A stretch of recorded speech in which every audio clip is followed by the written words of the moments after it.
Welcome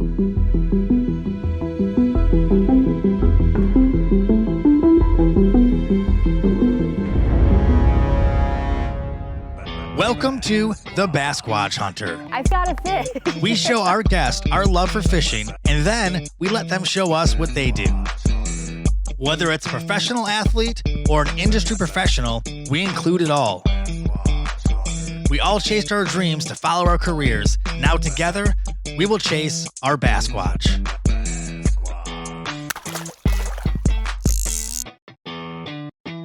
The Bassquatch Hunter. Fish out of water. In this episode, we're going to talk about clean energy, clean water, and hopefully some really good fishing with AmeriGas Propane.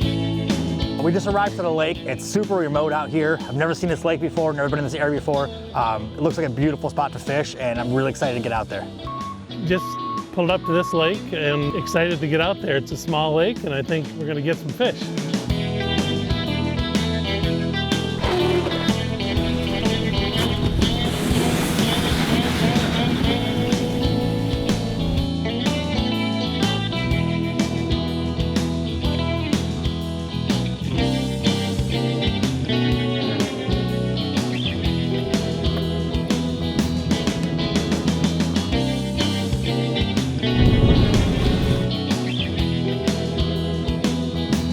So I drove a few holes, looked for a few spots. I found a really good spot right on the edge of a drop off. There's great structure, great seaweed here. I think this spot is gonna be really good for us.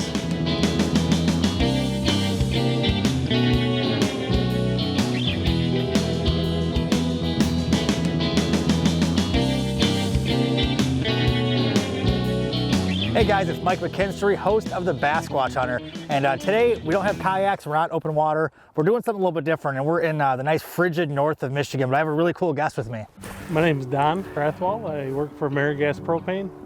Typically we're out delivering gas on a day like this, but today we're ice fishing. This is my 23rd year with AmeriGas. So as a service tech, I normally will go out and set tanks for new customers, occasionally deliver gas. To keep warm in the shanty, we brought a 20-pound cylinder, hooked it up to a buddy heater, and we're gonna be toasty warm in that shanty today. Not so much outside, it's like 7 degrees. It's absolutely freezing. Up here, it's about -7 with the wind chill. We're gonna go in the shanty and warm up and hopefully get some really good fish on this lake I've never been on before. So you excited? I'm excited. All right, let's go. Mixing propane and fishing doesn't sound like a natural fit, but I'll be honest with you, we were so warm in that shanty today thanks to our propane heater. Inside the shanty right now, it feels like springtime. We got the nice propane going, so it's heated in here. Stay out of that frigid cold. That's right. Now we've got to get you on your ice fish. There's a little bluegill that swam right by. That was so cool to watch. So I just got the camera set up. It's awesome cameras from AquaView. I've never seen underwater like this before. It's really cool to be able to have an eyeball in the water like this and really see what it looks like down there. See something moving right where my bait is? But behind it? Yeah, there's a fish on the bottom. There's a perch, see it? It's beautiful. You can see its stripes. This AquaView is crystal clear. We saw some perch come over and say hello, but they didn't take the bait, so we're hoping that more come by the end of the day. Yeah, I hope these perch stick around and give us a chance with them. I really like having this AquaView camera set up too, because if fish do come in, like this perch that came through a minute ago, we can see them coming. We can anticipate the bite a little bit more. We can also see what depth they're at, which is nice. Like they came in a little bit lower, so we're fishing a little bit deeper. That helps out a lot.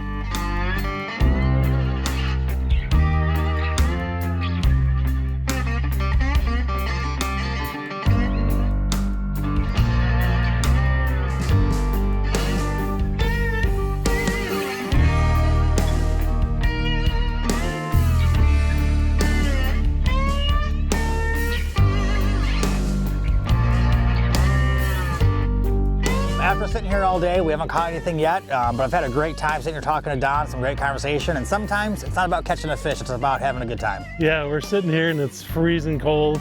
Wanting to catch fish, we're not catching any, but having a blast doing it. So you can see where your bait's at right here. I can spin over to your bait. You can see how you're in taller weed structure. You have a lot of sporadic weeds, but they're taller. Right. So where you're at is more camouflage, more hidden for these prey fish to be hiding from the predators. And then if you just scan over just a little bit here, a couple feet, you'll see my bait right here. You can see that I have very low weed structure. My bait's more in the open, so it might stop some of the smaller fish from getting to my bait because they can't be hidden at the same time. Gotcha. So even though we're only 3 feet apart, we could have a completely different fishing experience. And having this AquaView camera really helps us see that, so we can kind of watch the fish come in and watch them move around and see where we're going. Oh, ooh, there's a big pike. There's a big pike right at your bait.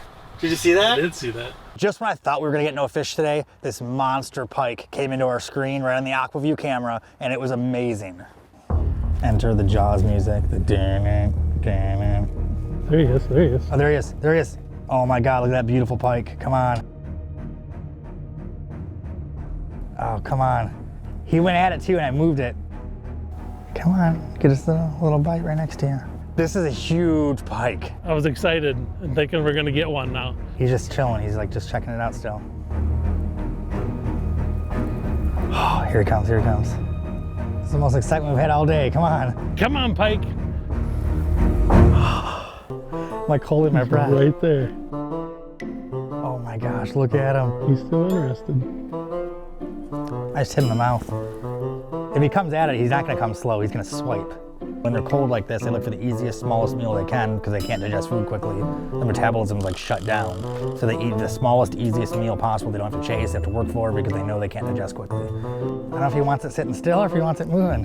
He's coming back when it's moving, but he's not striking it. He was looking at it, but he wouldn't take it. Just when I thought he was gonna finally take a bite of it, he didn't. Well, unfortunately, that pike just teased us. He came and sniffed the food, and I don't think he was interested today. He was a big one. It was exciting. I thought for sure he was gonna nail it. You know what? I don't think I took a breath for like 4 minutes straight. I just like held my breath the whole, I was so excited, but you know what? Like I said earlier, it's called fishing, not catching, and you know, we're here for the adventure, not for the fish necessarily, so it's unfortunate. But I hope you guys enjoyed the segment. I had a great time, and it was a lot of fun. And still got to hang out and make a new friend here with Don, and I can't wait to see your world, man. I'm sure it's gonna be a little bit more fast-paced than today. Yep, tomorrow you'll probably be out in the cold. You're going to be with Steve, I think. He's going to show you how the truck operates and a little bit of what they do on that side of delivering gas. All right. Thanks for coming out fishing with me and at least checking out what it's like to do what I do all day. Well, you're welcome, and thank you for inviting me. Yeah, absolutely. I had a lot of fun. The Bassquatch Hunter is brought to you by FX Custom Rods. Quality, precision, performance. Feel-free kayaks. AmeriGas. Propane that's pro-you. Zot Ford and deals in the D.com. Three Waters Kayaks. Scales Fish Attractant. See the difference. Abu Garcia. Fish to win. Tacticam. Berkeley. Your fish, our science. Yak Attack. Made in the USA. Produced by M1 Studios. Hey guys, it's Mike McKinstry, host of the Bassquatch Hunter, and I'm here with two really cool guests from AmeriGas. I'm Ken, 17-year service tech with AmeriGas. I'm Steve Stone, Territory Manager, 42 years. So we're here at the AmeriGas offices. We're not on the ice today or on the water, but we're gonna learn about propane. So Ken's gonna show us around the truck and show us how to do hookups and teach us some safety things. Then Steve's gonna take us in and give us the whole education about propane. So I'm really excited to learn. Follow along, guys. We're gonna go over with Mike how to fill a tank. We're gonna look at the safety aspect of regulators and the pre-fill inspection. We'll do a quick walk around of the truck, show you guys how we start our day every morning with the bobtails. Every day I like to come to the truck, I give all the tires a good kick. Usually gonna pop the hood, check the oil, all that, make sure all the lights work, make sure our placards are visible, make sure nothing's falling off the truck, checking our mud flaps, our lights, and then usually we'll have the truck going. I come back, I check the hose for gouges, scratches. We don't want anything to happen in our deliveries every day. Any nick, scratch could turn into a hazardous explosion, really. I'm actually excited to show somebody how this works that doesn't know anything about the propane. Make sure we have our propane gloves, our face shields, our safety glasses, and the most important part of this truck is the remote. We can't use the truck without the remote. It helps us pull in and out the hose, turns the PTO on, throttles the truck up, so we get gas in the tank a little bit faster. So you can operate everything from... Right here. Okay. Let me get the truck started and we'll make a delivery. All right, come back to the truck here. Most of this is all ran off computers. We'll give the remote a push here to activate the pump. The lights will come on saying that, you know, it's time to make a delivery. So get the hose out. So we're not hurting our shoulders and our necks. Put it over like here, put it here, drag it to the tank. So this is like the tank that someone would have at their house, right? Yeah, this is a 500-gallon tank. That's the most common tank we use.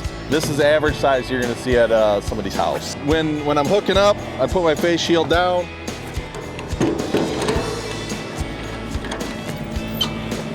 While I'm doing that, I'm looking at things. I'm looking at the regulator. I'm looking at the valving. This is part of our pre-fill inspection every day. You know, with this tank here, all the valves look good. The regulator looks great. So you're going through and checking the seals and making sure there's no leaking or nothing visible damage to it or anything? Okay. Yep. And if it is, then you fix that first before you fill it? If the tank was in bad shape, we get out there right away. Our 24-hour service, they call me up anytime, get out here, fix stuff up, make sure everything's good to go. That way it's ready to fill and safely fill. Yes, okay. Safely fill, safe for the customers, everything. We'll go about shooting some gas in this tank. We'll fill them to 80%, that's 400 gallons, and that's with the expansion and everything of the propane. Okay. We only fill it to 80%. And how long does it take to fill that up usually? About 5 minutes, Oh, really? 5 to 8 minutes. Okay. All depends on how much gas is in the tank when we get there. I usually go to people's houses 2.5, 3 times a winter. If they keep in their house real hot, yes, they're gonna burn more gas. You know, taking more showers or whatever for your hot water heaters, dryers, stoves, fireplaces, you know. Just depends on how much you use the fuel, is how fast you're gonna burn through it. Does this part ever get boring to you though? Like you get used to this part where you're just doing it all the time? It's the same process. Is it always something different everywhere you go? Yes, every place is different. Myself, I love cruising the back roads. So a new place, new area every day is really awesome for me. Okay. You know, I'm big into the outdoors, so yes, I love watching the deer, turkeys. In a factory setting, you're not seeing that. Every house has a first stage and a second stage regulator. We have set up a regulator over here on the side of the fence. We'll just go over that real quick. And when I go to somebody's house, what I'm looking for, if they have vents on their house, anything that could cause a spark, anything like that, I don't want it around the regulator. So this is connected underground to that tank? Yes. Okay. Say if this one had an electrical line right here or a vent coming out for a heater or AC unit, well, it's got to be 3 feet from any spark or anything like that. That makes sense. So you'll actually move that if there is something. Yeah, just in case the regulator goes bad, the gas has somewhere to go to besides away from that. Yep. That. That's really smart. I love the safety aspect of it because if you leave somebody's house, right, and something's not right, it's going to sit on your mind. I would hate to be the one responsible for anything happening to anybody. That's it then? That's pretty much it, yeah. I really enjoy my job here at AmeriGas and make sure everybody's safe at the end of the day. Yeah, well, that's awesome. Well, I can't wait to go in and listen to Steve tell me all about how the propane works now, too. And thank you so much for showing me your job. No problem. You really appreciate it. Have a good rest of the day. Yeah, thank you. Thank you. It was nice to show somebody what I do all day. Most of my family doesn't even know what I do all day, so it was nice to show somebody for sure. All right, so Ken had to go do his job. I had to leave him alone so he can go do his job and actually do what he's supposed to be doing today. So me and Steve decided to come back in the back of the office here in the parts area, and I'm going to talk to him about some propane. Today I'm going to teach Mike all about propane. So we're back in the parts room, huh? A little warmer back here. Yeah, it was cool to see everything on the truck though, but I'd definitely rather be in the warmth. Right. Like what you guys do it's hard work in the wintertime. Yes, it is. It's strenuous. My guys go through some pretty tough stuff. The cold weather, just the driving itself, the big trucks. So I know propane's a good alternative source for energy. What else can propane be used for that also, it's not just for heating homes? No, I mean, for the Clean Air Act, like we use the big box stores, for one instance, they use scrubbers in there. They run off propane. They can run them scrubbers inside that store and not get no issues with it. When you get into gasoline, you will have a fume in there. You can't. So we do the scrubbers, high-low gas, weed whackers. Generators has become a big tool for us now. Oh yeah. Every time we have a storm, they sow out the generators and we hook up propane. School buses down south, they got propane on them. The buses at Flint, most of them run on propane or natural gas. They're doing both up there. They're really getting into the Clean Air Act. The fumes itself, you won't get that diesel smell. Yeah. You follow behind these buses now and there's no smell behind them anymore. There is no black smoke rolling out of them. So you talk to any mechanic that works on our propane trucks, you pull the dipstick on them to check the oil looks clean at 8,000 miles. That's how clean that motor's running. Like I say, it's just one of them things that most people don't understand. It's just not for heating. Drying clothes in your house, you're cooking with a propane. Zero-turn lawnmowers. And then the factories are huge on the high-low gas. This is a big business in this area for us on high-low gas. And what I think is fascinating about propane too is that it's actually a liquid. like you're not putting gas into a tank, you're putting liquid into a tank. You're putting liquid propane in the tank, fill it up to 80%, and then the top is your vapor. Now, if you could ever see it inside of that tank, it's awesome. That gas is sitting there idled. It looks like water sitting in a tank. You turn on the gas ranger in your house, it starts bubbling. It makes its own pressure. So it just boils itself? Yeah, so it looks like you got something underneath there boiling it, but as soon as you shut the gas range off, it stops. And then on your 20 pounder, or whatever you use in your shanty, if you use it enough, it starts icing up. Yeah, I get like a little bit of ice on the That's outside. the bubbling going on. With that cold gas in there, and you're pulling so hard on it, it will start icing the side of the tank down. So you guys did such a great job teaching me about propane today and showed me how the trucks work and everything. And I really didn't do that great of a job teaching Don how to catch fish yesterday. So I think I'm gonna go home and regroup and get my propane tank refilled again and turn the heater on and go out to my home lake and try to redeem myself. And hopefully I can do a better job teaching you guys how to catch some fish. So stay tuned. And if you wanna see all the behind the scenes stuff from this episode and all of our previous episodes too, go over to YouTube at the Bassquatch Hunter, subscribe to our channel and watch all our behind the scenes stuff. We'll see you soon on the ice, hopefully with more fish on camera, and thanks for watching.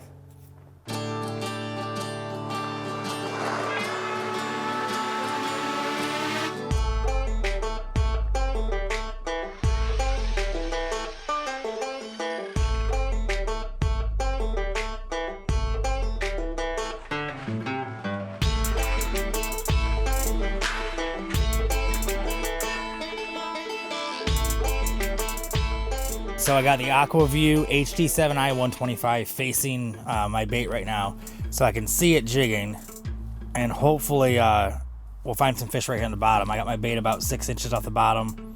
Now I'm in my hometown of Southeast Michigan now. We're not up north anymore. We're not in the uncharted territory that I was in before. So I'm gonna show you guys how to actually catch fish this time. I feel like I have a home field advantage when I come down here compared to going up north to a lake I didn't even know about. Oh, look, there's fish on the camera. There it is. Yes, look at that. It was so cool to watch that on the camera. Like I literally watched the fish swim underneath the bait and then reach up and grab it, so I knew exactly when to set the hook. Oh, that was cool. I can't imagine ever fishing without an underwater camera ever again. That's a nice fish right there though. Not a bad fish at all for our first fish of the day. Let's get him back in. Been out here for like 5 or 10 minutes and we already got our first fish of the day. And this is more what I'm used to when I'm ice fishing. I know my spots, I know how to fish my area. When you're fishing an unknown territory, it's a lot more challenging. We're using the Berkley Power Bait Action Waxies. Artificial baits last longer, and these ones have a great scent. There he is. Look at that little guy. Man, it's a beautiful little sunfish though. You just watch him strike. Oh, he came back out. Swim down, buddy, swim down like in Nemo. Within 15 minutes of setting up today, we were on fish, and we've been on fish all day. There we go. See, medium-sized one, small to medium. They look bigger on camera. These are all small fish that we're catching, but you know what? At least we're catching fish this time, because catching fish, no matter what size they are, is still incredible and still rewarding. There we go. It was incredible. Every time we dipped the bait in the water, we had a fish. It's funny, I can see where my bait's at by the direction the fish are swimming. There we go. Whoa. That's a little bit bigger. Got over 15, 20 fish within the first hour. I really wish Don was here to see it, but this is a big difference of what it's like to be in your home area versus a new area. This is like catching fish in an ice hole. Look at that, another nice bluegill. Man, these are slippery today. So when the fish start getting smart, they start kind of nibbling or ignoring my bait a little bit. That's when I pull out my Scales fish attractant. Now this is the bait fish scent, but it also has a really cool shimmer effect to it. So it looks like scales falling off your bait. What I'll do is I'll add this to my bait. And what this will do is when they smell it or taste it, it's gonna give them a little bit of reassurance of what the bait is. This is usually a pretty fast difference in fish action right here. All right, so now that we got some bait attraction on this, I'll drop us back down and let's see if this changes the behavior of the fish. See, they're coming into frame already. Left a little scent trail coming down. Look at that one right on the front of the camera. Just like the derpiest looking fish, dude. Oh, he's blocking my view. He's running the screen so I can't see. So my favorite thing about this AquaView is that I can literally like put it right in front of their mouth. Like I see what level they're at. I see when they're coming to strike it. I see when it's in their mouth, and I see when it's at the hook. We'll call this the last fish of the day. Wish we could have got Don on some fish, and I wish he was here to see these ones at least, so he knows what my world's really all about. But you know, sometimes it is fishing and not catching. This just goes to show you that you could drive 7 hours round trip and do all this work to not catch any fish, or you could go right in your backyard and catch fish all day. So the trip doesn't always equal result. I hope you guys enjoyed the episode. I had an awesome time learning about propane and trying to catch fish in a new area, and then coming back to my home area and absolutely slaying the fish today. So make sure you watch the full episodes here right on the Discovery Channel and Pursuit Channel. And follow us on YouTube to see all the behind the scenes footage too. We'll see you guys soon.